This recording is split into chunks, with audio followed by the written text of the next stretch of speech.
In his final, just explosive works, Friedrich Nietzsche did something pretty remarkable. He had these philosophical characters, right? Figures like the Wanderer's Shadow and the Ugliest Man. And they stopped being just literary symbols. They actually morphed into these incredibly sharp, powerful diagnostic tools. He literally used them to dissect a culture he thought was deeply, deeply sick. So the real question is, how did he turn these ideas into scalpels for cutting open modern life? Well, let's dive in and find out. Okay, so you can really see the evolution right here. If you look at his earlier work, like Thus Spoke Zarathustra, these guys were basically symbols. You had the shadow, who is this seeker of truth, and then the ugliest man, this figure of just profound self-loathing, who, get this, killed God out of pity. But then, in his final, almost feverish works, they completely transform. They become something, well, something way more dangerous, more diagnostic. The shadow? It's now the cultural ghost of a dead morality. And the ugliest man? He becomes the absolute poster child for inner decay, what Nietzsche would call decadence. All right, let's start with the big picture, the collective sickness. Nietzsche looked at the modern world and saw this haunting problem. Even after what he called the death of God, its moral shadow was still hanging around, just casting this dark cloud over everything. And this wasn't just some casual thought. It was a full-on declaration of war.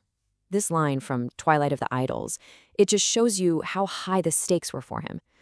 For Nietzsche, there was no way humanity could ever be truly free until it stood up, confronted, and completely defeated these lingering parasitic bits of old value systems.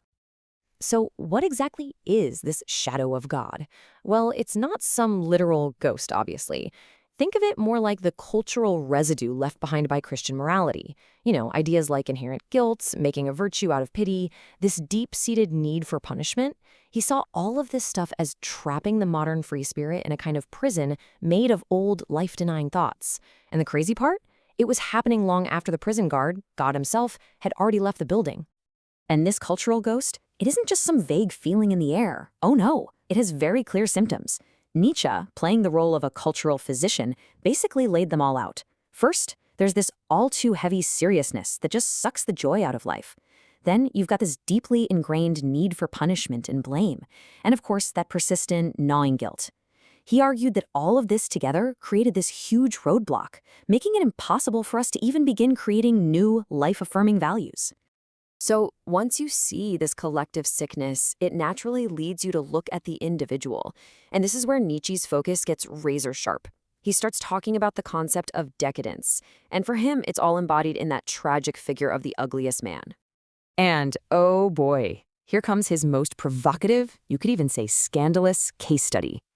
Nietzsche points his finger directly at Socrates, the father of Western reason, and uses his famous ugliness as physiological proof.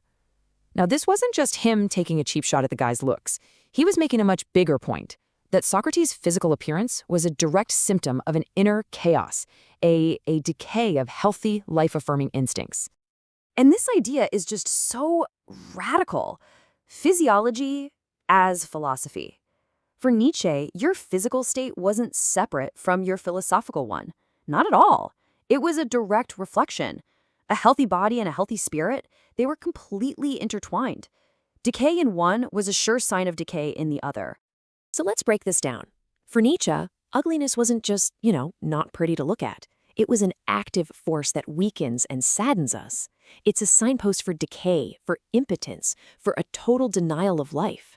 But beauty, well, beauty does the exact opposite. It strengthens us. It cheers us up. It's a reminder of vitality and a sign of power.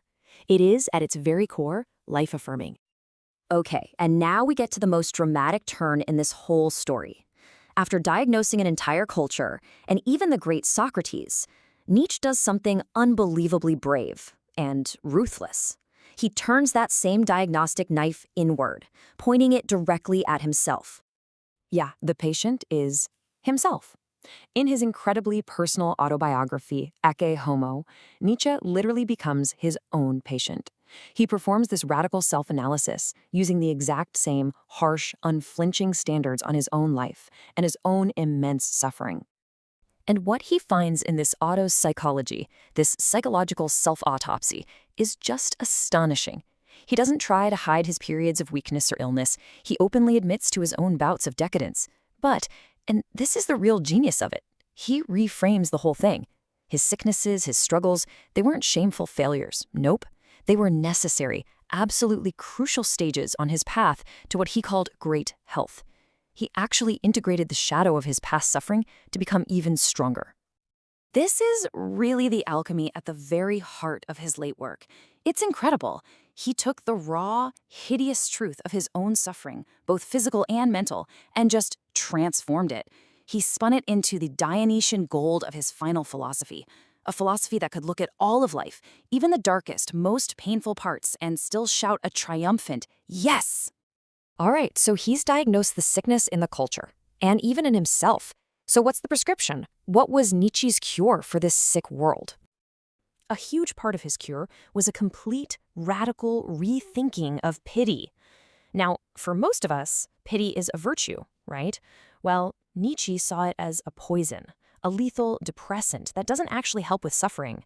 It multiplies it. It keeps people weak and stuck in that shadow of Christian guilt. In fact, it was the very thing the ugliest man was trying to escape from in the first place.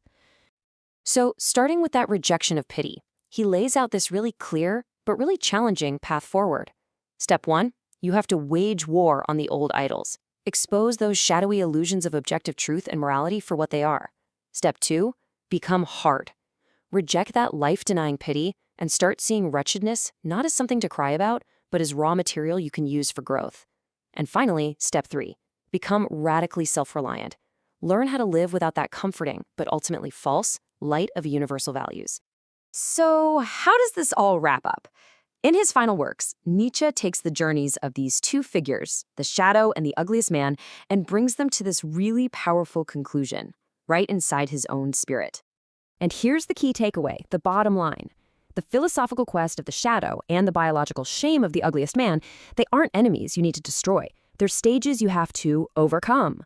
They get integrated, resolved into his ultimate concept, the will to power. You know, that fundamental drive in everything to grow, to expand, to overcome resistance. In Ecce Homo, he basically presents himself as the living proof, someone who has finally outshone his own darkness by fully embodying this principle. And all of this leaves us with a final and I think pretty unavoidable question. Look, Nietzsche wrote all this over a century ago. He was diagnosing this moral ghost haunting a world that was losing its faith. So when you look around today at our own culture, our own anxieties, you really have to ask yourself, have we actually managed to step out of that shadow? Or have we maybe just gotten used to living in the dark?